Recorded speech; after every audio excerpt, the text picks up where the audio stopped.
Being a woman in a man's world doesn't make any difference. This airplane doesn't know whether you're female, doesn't know whether you're male. All it knows is how hard you put the throttle forward and how smooth you are in the controls. You've got a 42-foot wingspan, you've only got 600 horsepower on a 5,600-pound fuselage. The crowd's going, wow, big old airplane shouldn't be doing that. When you're up there racing with 5 other guys is to be at your very top. Ladies and gentlemen, you've got a race, and here they come, the mighty D6s are on the course with Gene McNeely right now on that lead position. Gene McNeely on the lead airplane after they make this first turn. And Mary starting to pull up now, get into position. All right, the airplane's making the turn, and it's Gordo Sanders, looks like right now in second place, looks like so. Mary Dilda goes from 4th into 3rd.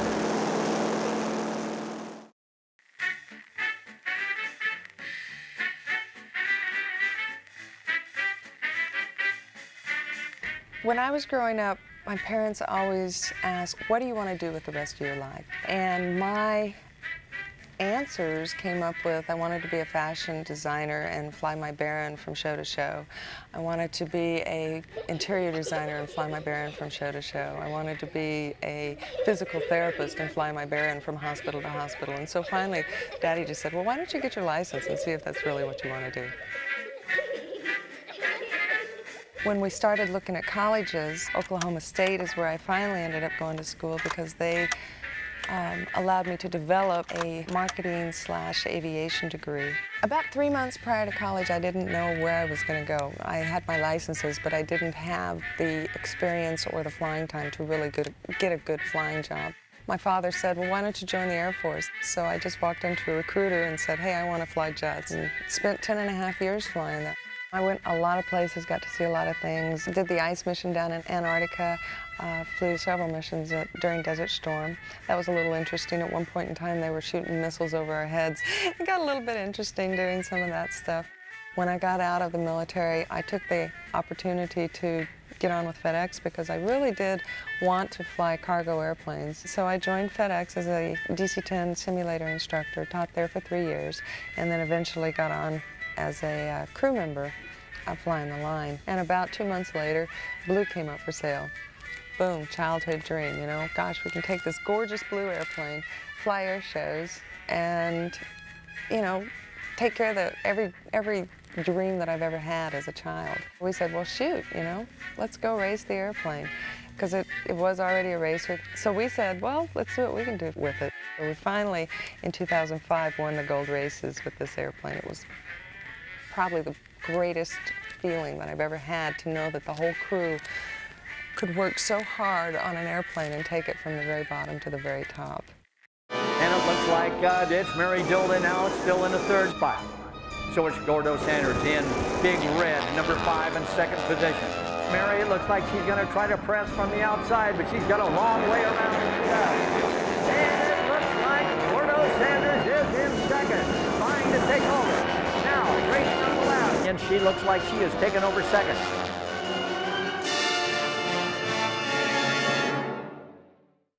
In air racing, just like car racing, the pilot is not the most important person in the world, because the pilot has to have an entire crew to make this thing work. Mary is off doing a lot of other things while the airplane is getting prepped. And when she walks out the airplane and I tell her the airplane's ready to go, she knows it's ready. She knows it's safe, and she knows she can get in it and it's not going to hurt her. And that kind of confidence gives her the ability to go out on the course and concentrate on the racing side instead of worrying about what the airplane's going to do to her. He's a very intelligent, very thoughtful mechanic, and incredibly built on making this airplane safe. It's easy to make a car go around in circles, and if something breaks on it, or if you didn't do something right, or if somebody else does something to you, they can send a wrecker out and pick you up and bring you back. You don't do that in an airplane. they're more than just a motor or an airplane or a machine. They take on their own personalities, and you kind of become pretty intimate with some of them once you've worked on them long enough.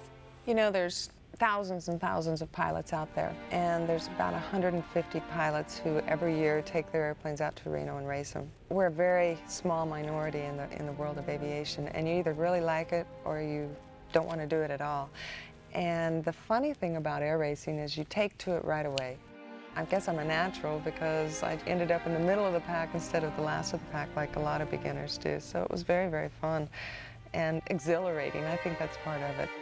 Once you start racing, it gets in your blood and you just want to do it more and more and more. Mary flies an airplane better than anybody I've ever seen. Once she gets in a cockpit, everything else is set aside. Doesn't matter what's going on that day, doesn't matter what problems we've had. When the airplane's turned over to her, number one, she knows that it's a good airplane, she knows it's safe. She goes out there, everything else is put aside. The only way that you can actually become one with the airplane, because there are so many outside influences, you've got all the fans to talk to, the crew members to talk to, you're worried about getting the airplane just perfect for racing just prior to getting in it. You fly the race course many, many, many times in your head. You think about all kinds of different emergencies. You lose an engine or, you know, something happens to you on the course. You'll know where you're going to go and what you're going to do. Anything that can happen will put you on the ground, and hopefully you can make the ground. When you're actually air racing, you go from being a very friendly person on the ground to being a very aggressive, very keyed-in person in the airplane. It's the task at hand. We don't chatter a lot on the radio, we don't talk, we don't cut up. It's very down to earth and very business. Boy, is Mary. She's starting to nip at him, but the laps are falling away. Now she's starting to move right there. You see she's pulled up on him some more. All she's got to do is make one little bad turn, and it's got to be to the outside, and it's going to have to be higher. Gordo knows that he is almost wingtip to wingtip.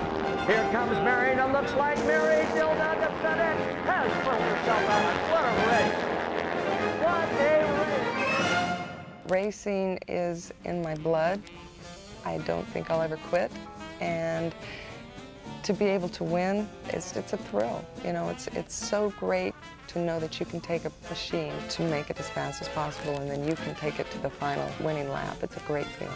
I think that's part of, you know, what aviation does to people. It gives you a little sparkle, a little special ability that you know that you can do.